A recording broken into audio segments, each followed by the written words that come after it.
우리 계속 에스겔의 20장의 말씀을 이번 주 내내 우리가 보고 있는데요. 오늘은 그 20장의 마지막의 부분에 대한 내용을 우리가 함께 살펴보게 됩니다. 오늘 본문의 33절의 말씀에 의하면 주 여호와의 말씀이니라 내가 나의 삶을 두고 맹세하노니 내가 능한 손과 편팔로 분노를 쏟아 너희를 반드시 다스릴지니라. 우리 어제 나눴던 말씀이죠. 이스라엘의 세대를 넘어 대물림되고 있는 이 죄악에 대하여서 오늘 33절의 말씀에 보시면 하나님께서 그 죄악을 반드시 심판하시겠다 말씀하고 계십니다. 하나님은 죄를 가볍게 여기지 않으십니다. 죄에 대하여 그냥 넘어가지 않으십니다. 반드시 그 죄에 대하여 물으시고 그 죄를 심판하시는 분이십니다. 35절의 말씀에 의하면 그들의 조상들을 광야에서 심판한 것 같이 지금 유다 백성들을 여러 나라 광야로 인도하여 그곳에서 대면하여 심판하시겠다고 말씀하십니다. 계속해서 같은 맥락의 말씀을 주고 계세요. 내가 반드시 심판하겠다. 계속 살펴보고 있지만 그 어느 누구도 하나님의 심판을 피할 수가 없는 것이죠. 죄악에 대하여 너무도 단호하신 하나님의 모습을 이 33절과 35절만 봐도 우리가 알 수 있는 것입니다. 우리는 때로는 그냥 이러한 죄는 그냥 넘어가도 되지 않을까? 눈 감고 넘어갈 수 있지 않을까? 이렇게 생각하지만 하나님 앞에서는 그게 크든 작든 모든 죄악에 대하여 분명히 물으시고 값을 치르시는 하나님이시라는 것을 우리가 알 수 있는 것이죠. 그런데 오늘 33절부터 이어지는 말씀 가운데 40절에 가면 갑자기 이 말씀의 분위기가 좀 바뀌어요. 40절부터는 하나님께서 이스라엘의 회복에 대해 말씀하고 계십니다. 40절의 말씀으로 같이 한번 읽어보실까요? 40절입니다. 시작. 주 여호와의 말씀이니라 이스라엘 온 족속이 그 땅에 있어서 내 거룩한 산 곧 이스라엘의 높은 산에서 다 나를 섬기리니 거기에서 내가 그들을 기쁘게 받을지라 거기에서 너희 예물과 너희가 드리는 첫 열매와 너희 모든 성물을 요구하리라. 아멘. 40절의 말씀에 의하면 이스라엘의 온 족속이 거룩한 산, 이스라엘의 이 높은 산에서 다 주를 섬길 것이다. 그리고 그곳에서 주님께서 그 섬김을 그 제사를 기쁘게 받으시겠다. 지금 이 말씀을 40절에서 주고 계십니다. 죄악 가운데 물든 이스라엘을 향한 하나님의 예언의 말씀은 심판입니다. 그런데 그 심판의 예언의 말씀이 심판으로 끝나는 것이 아니지요. 하나님은 이스라엘이 범죄함으로 심판을 받아 영원한 형벌 가운데 던져지는데 그 하나님의 뜻이 거기에 있는 것이 아니라 형벌 이후에 심판 이후에 이스라엘의 회복을 기대하고 준비하고 계신 것이죠. 그들의 행위로 인해 심판을 피할 수는 없습니다. 죄악을 일삼는 죄인을 심판하지 않는다면 하나님은 우리가 말하는 공의의 하나님이 아니시죠. 공의의 하나님이시기 때문에 그 죄악된 행위에 대하여 반드시 심판을 하시지만 하나님의 심판으로 인하여 다 끝난 것 같지만 주님의 계획은 거기서 끝이 아니라는 거예요.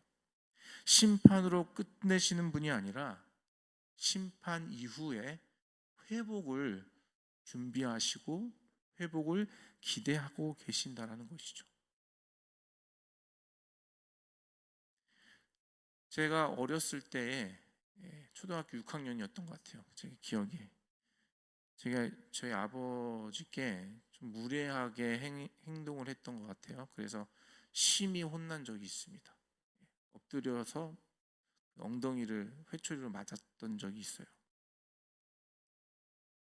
진짜 아팠어요. 진짜 아프게 맞았어요. 엉덩이에 이제 멍이 들 정도로 심하게 혼이 났어요. 무례하게 이제 버릇없이 행동했기 때문이죠.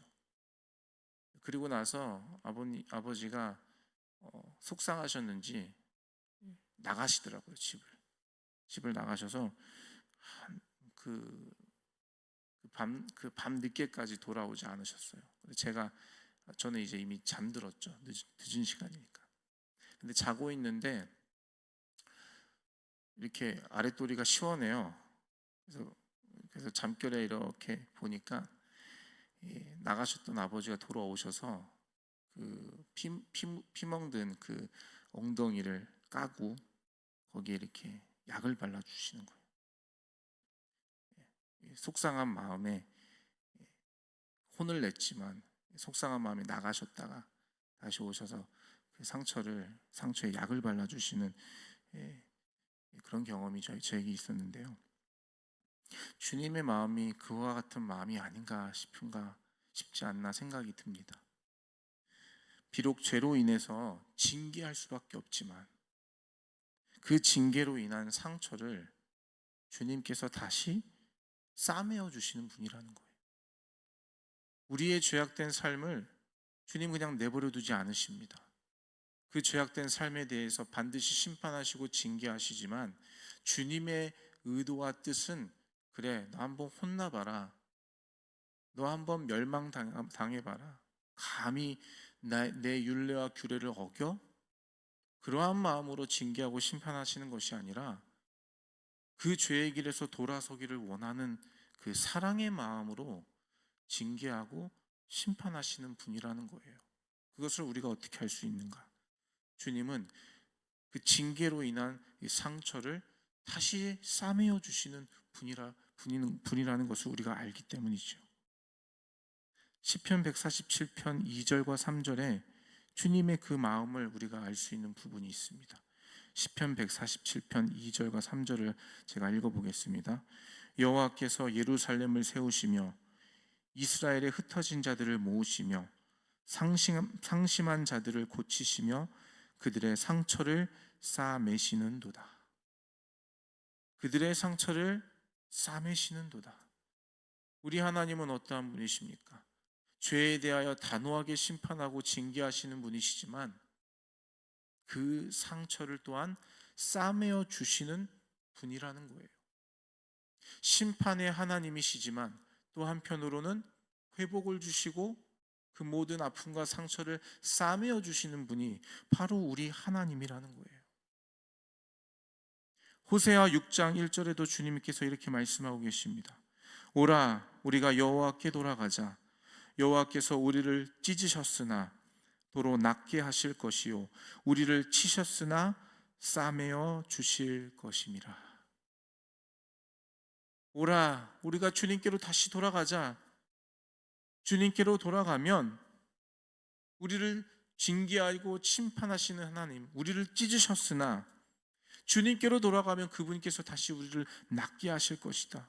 우리를 주님이 치셨으나 다시 싸매어 주시는 분이시다. 이것을 고백하는 것이 바로 호세아 6장 1절의 말씀입니다.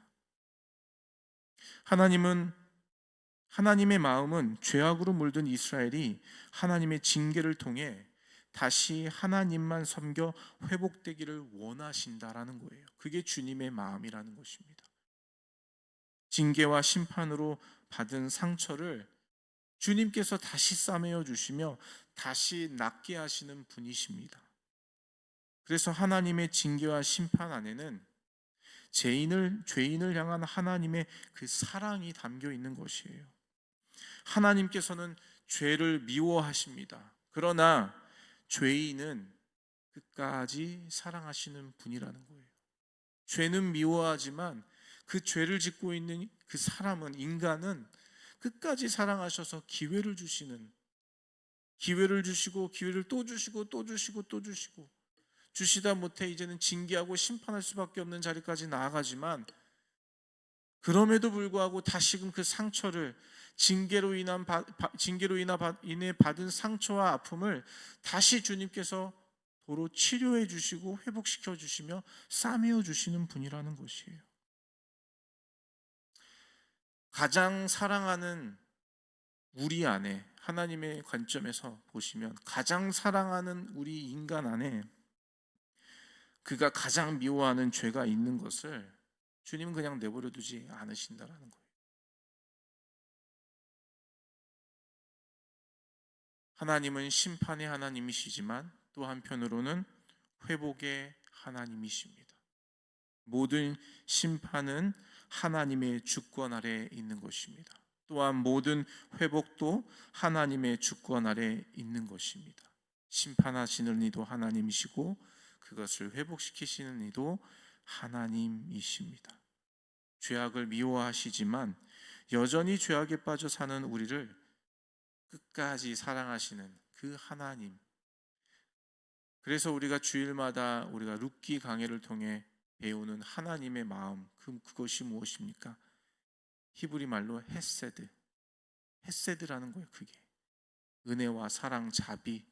헤세드라는 말을 우리 한국말로는 무엇이다라고 한마디로 한 단어로 설명할 수 없지만 그 헤세드가 바로 이것이에요. 심판하시지만 또 그것을 회복하시는 하나님의 그 마음, 그 마음이 바로 하나님의 헤세드의 마음이라는 것입니다. 그런 하나님 앞에 우리가 드릴 수 있는 고백은 무엇일까요?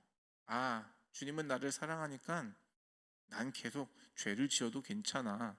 왜? 주님이 나중에 다시 치료해 주실 거니까, 회복시켜 주실 것이니까, 싸매어 주실 것이니까. 여러분, 이러한 마음으로 우리가 주님께 나아갈 수가 있겠습니까? 그 주님의 마음을 안다면, 그 주님의 마음을 조금이라도 우리가 깨닫는다면 내 지금의 삶의 죄악된 삶을 미워하고 그 삶을 돌이킬 수밖에 없는 것이죠. 우리가 주님께 드릴 수 있는 그 주님의 마음을 안다라고 하면 우리가 주님께 드릴 수 있는 가장 완전한 고백은 그 하나님을 신뢰함으로 그 주님께서 우리에게 맡겨주신 율례와 규례, 그 진리의 말씀, 하나님의 말씀을 따라 기쁨과 감사함으로 살아가는 것, 그것이 그 주님의 마음을 조금이나마 아는 자들의 마땅한 삶의 반응과 모습이라는 것이죠. 하나님의 다스리심과 하나님의 심판, 그리고 그분께서 다시금 회복시키시고 싸매어 주시는 그 모든 것, 그 하나님의 통치와 주권을 온전히 인정하며 찬양하는 것이 바로 우리가 주님께 드릴 수 있는 유일한 고백, 삶의 모습이라는 것을 우리가 기억해야 될 줄로 믿습니다. 오늘 이 주의 말씀을 통하여 우리가 기억해야 될 주님의 성품, 주님의 모습 두 가지인데요. 우리 주님은 반드시 죄에 대하여 심판하시는 분이시다. 하지만 그 죄악에 대하여서 심판하시지만 그 죄악으로 인한 우리를 여전히 사랑하셔서 회복시키시고 구원하여 주시기를 원하셔서 그 모든 상처와 아픔을 다시 싸매어 주시는 분이시다. 우리가 이 하나님의 놀라우신 헤세드의 은혜와 사랑을 기억함으로 인해서 저와 여러분, 오늘 주님, 그 주님을 의지하며 신뢰하며 그 주님께 모든 통치와 주권을 인정하며 그분을 찬양하는 놀라운 삶을 사는 저와 여러분 되시기를 예수 그리스도의 이름으로 축원합니다.